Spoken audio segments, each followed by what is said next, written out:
I guess we'll see what happens after I fill this box up. I bought this empty box off eBay. I figured I'm gonna fill it up with my gram gold bars. And since I have a little bit of OCD going on, this box is labeled 5-gram bars. So maybe I need a second box for 1-gram bars. And then I could fill this one up with 5-grammers. So I've been having a blast adding these to put a little interest into stacking, because if you do this long enough, stacking can become a little bit boring. If you're just buying like 10-ounce silver bars, just generic nadir bars, it can kind of get a little bit boring. And same with just buying Britannias or silver coins. It's nice to add a little bit of something to give the stack a little bit of variety. So I've been adding more of these 1-gram gold bars. And I've even added a few 5-gram gold bars. I've got some 5-gram ones from the Royal Mint at another location, and those I paid $305 each for.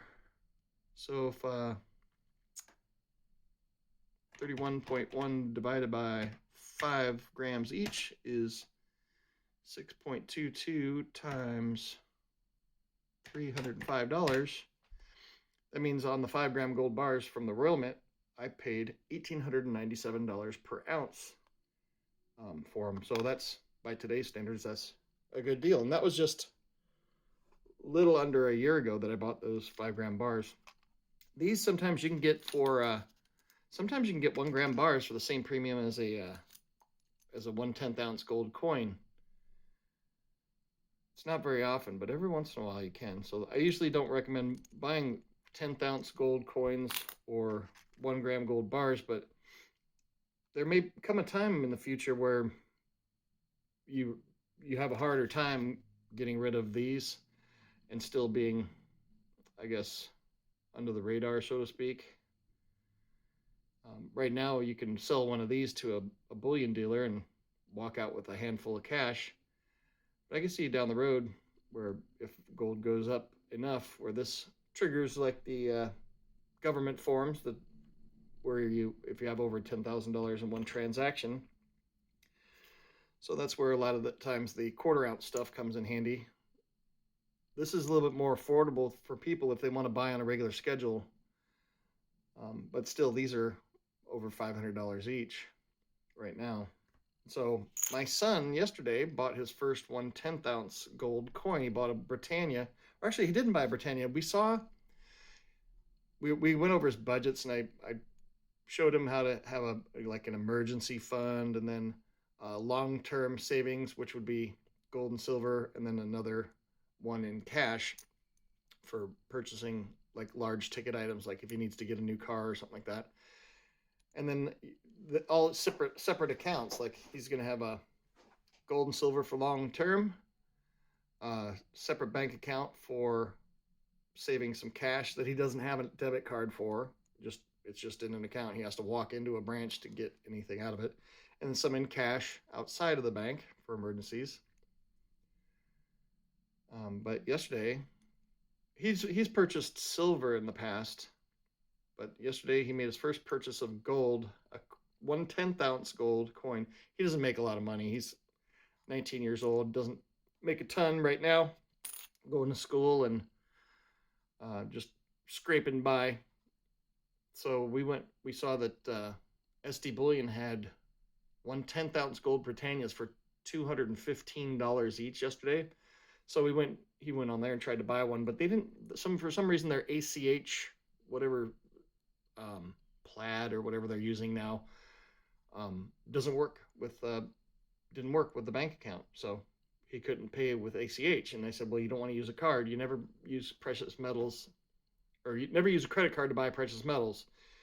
And he was like, well, I can just pay it off like tomorrow. He's like, just make it a rule. Just make it an unspoken rule. Don't ever do it. Even if you have the money to pay it off the next day, it just to me it just feels like you're starting a bad trend. So I said just don't do it. So we went over to, I think it was Silver Gold Bowl. He found 1/10 ounce Philharmonic, and it was like $227. So it was like 12 or 15 bucks more. I can't remember the exact price.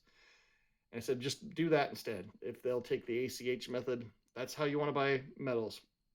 ACH. If you don't have the cash, you don't buy the metal. And so he got it on ordered yesterday. So he's going to have a 10th ounce Philharmonic coming to him. And so that's my proud dad moment. Just need to get my daughter in on it one of these days. So I've been buying these lately. Every once in a while you can find these for the same premium as these. And as I said before I went off on the tangent, I usually recommend if you can't afford to buy a 1 ounce gold coin, then buy a 1/4 ounce. If you can't afford to buy a 1/4 ounce, buy a 10th ounce. If you can't afford to buy a 10th ounce, then you're going to have to spend 80 bucks for a gram. Now this is assuming you've got a little bit of silver. Everybody needs to have some silver, but I think everybody should have some gold as well. So if you have no gold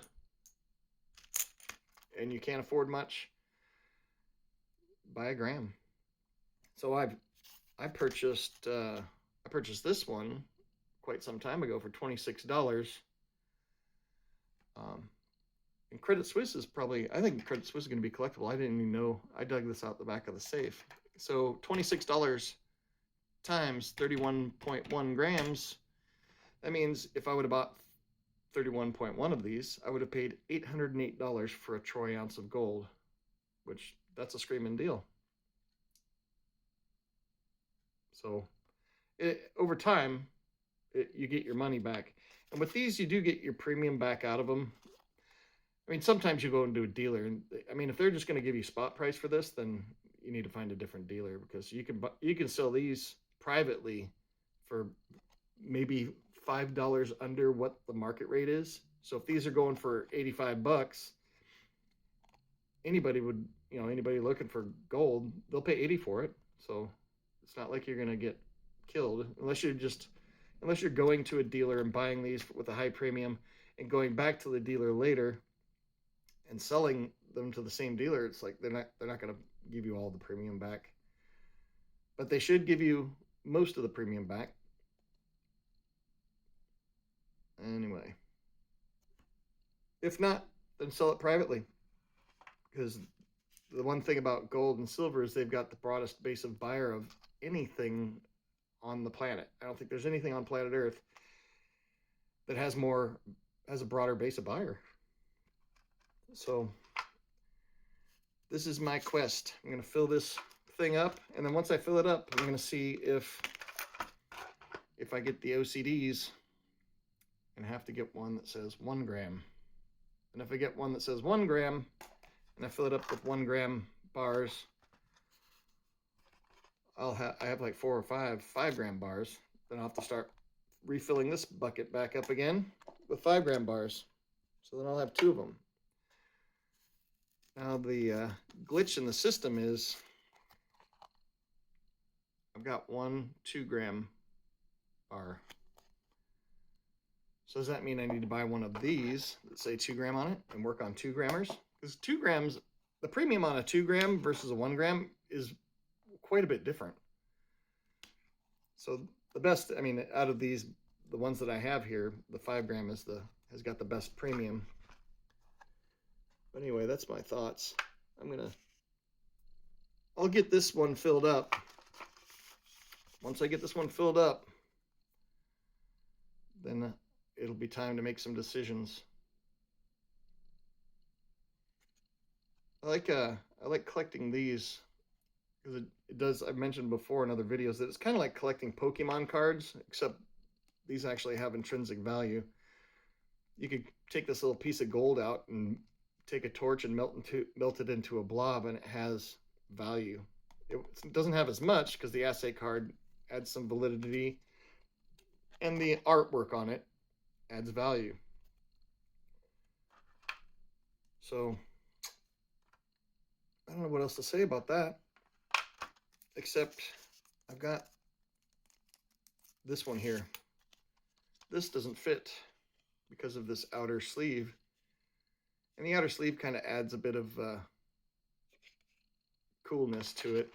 And this will fit fine in here without it. But once you put this in, then it no longer fits. You have to cram it in there. I mean, it'll go about that far in, and then you start to crush in the sides. I don't know if it's worth bothering with or not. Eventually, I'll probably just cram it in there, or give it away as a gift. Maybe the kids need 1 gram gold bars. But my OCD won't let me cram it in there yet. Maybe eventually. So that's as far as I have. I've got a few more 5 gram ones. And then I've got this. What do I do with this? There are these cool wallets. I've seen these wallets that hold little gram bars. I thought it'd be kind of cool. You know, the fantasy is to have that little holder that has, it's full of gold bars, that someday in the old Mad Max scenario, you that's actually your wallet. You walk around with precious metals in your pocket, like back in the old days before 1933. People walked around with gold and silver in their pocket. But anyway, that's about it. This is turning into the gram of gold and vintage silver channel. Let me know what you guys think. Do you guys buy these at all? I know some of you do. I think they had some fun. I know AG Stacker 1776, he cuts them out of the assay card and gets rid of the card, which I like the card. It makes it a little bit harder to lose them. And it adds a little bit of security features to it, I guess. Little assay card on there to give it some, I don't know, some validity, some interest. A little bit easier to Google when you do that. But that's about it for this video. I hope you guys have an awesome day. Buy some gold. Get a little bit